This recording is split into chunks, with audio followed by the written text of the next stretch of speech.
點解我教學生唔好學晒我呢？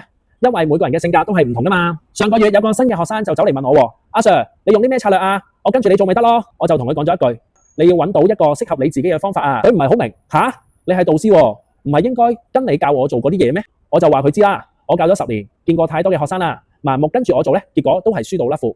唔係我嘅方法唔 work 啊，而係我嘅方法根本就唔啱佢嘅性格。今日呢，我就用3個真實學生嘅例子證明俾你睇啦。點解交易冇得一刀切呢？只有因材施教啊。而我嘅職責就係俾一個大方向你啊。好多人以為交易係科學，跟足規矩就會贏啦。答案係錯㗎。交易呢係50% 科學，50% 係藝術。科學嘅部分就係用技術分析啦、風險管理啦，但係藝術嗰面呢，就係要睇持倉嘅心態啦、決策嘅速度、壓力嘅承受位啦，就完全取決於你嘅性格。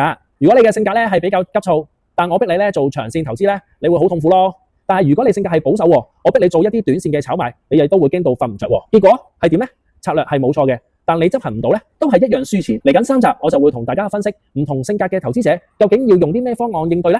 如果你想知道自己係邊類型嘅投資者，留言投資，我就會 send 2分鐘嘅交易性格測試俾你㗎啦。想知道嚟緊嘉 Sir 點樣部署指數？加入我哋免費投資交流群組，一齊升 level。